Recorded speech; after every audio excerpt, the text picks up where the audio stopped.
Kung magkasala sa iyo ang kapatid mo, pagsabihan mo, at kung siya'y magsisi, patawarin mo.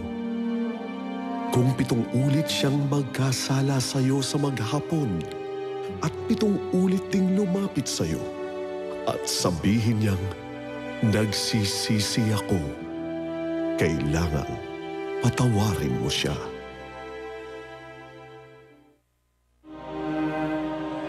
Ama, patawarin mo sila sapagkat hindi nila nalalaman ang kanilang ginagawa.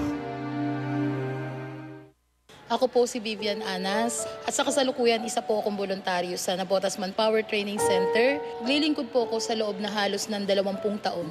Dito sa salita ito, ang laki nung hamon para sa akin. Pagpapatawad. Sa totoo lang, Father, marami po akong naranasan na iba't ibang hirap sa buhay.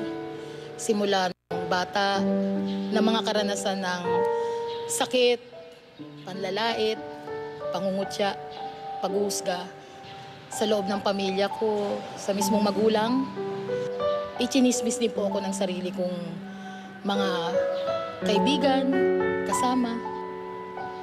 Sa totoo lang, Father, pag ikaw nakaranas ka ng mga sakit, sarado yung puso mo sa pagpapatawad eh. Puro lahat sakit. Hirap. Umabot sa punto na parang tapusin ko na yung buhay ko. Kasi parang wala na akong matakbuhan. Meron punla ng kabutihan sa dibdib ko na sa oras na nahihirapan ako, alam ko may Diyos. Nagiging matatag ako doon. Nagiging malakas ako. Sabi ko, ang hirap pala. Pag humingi ka ng tawad at magpatawad, parehong mahirap. Kasi hihingi ka ng tawad, aaminin mong mali ka. Pag magpapatawad ka naman, may sakit ka dito, ang hirap ibigkas yung salitang pinatatawad na kita. Pero ang hirap kasi sa mismong magulang mo, sa mismong mga kaibigan ang galing yung sakit. Sabi ko sa sarili ko, si Jesus, pinako, namatay pero nagpatawad. At dumating sa punto, Father, na kailangan ko pagpatawad. Hindi madali para sa akin pero alam ko doon ako lalaya. Doon ako magiging masaya ulit.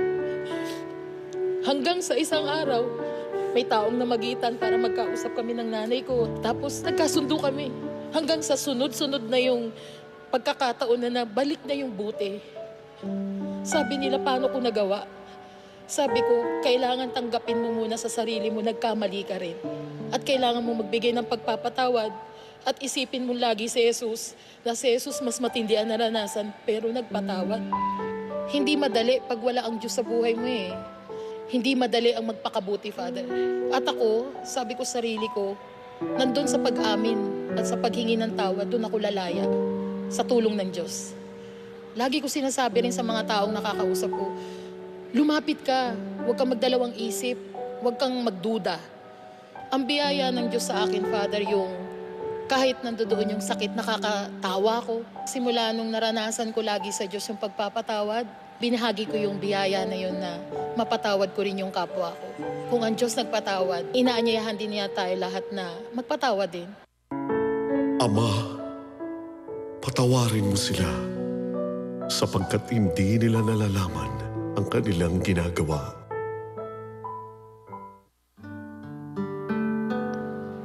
Narito po ang pagninilay sa unang wika na ihahandog sa atin ni Father Napoleon Sipalay Jr., ang Prior Provincial ng Order of Preachers sa Pilipinas.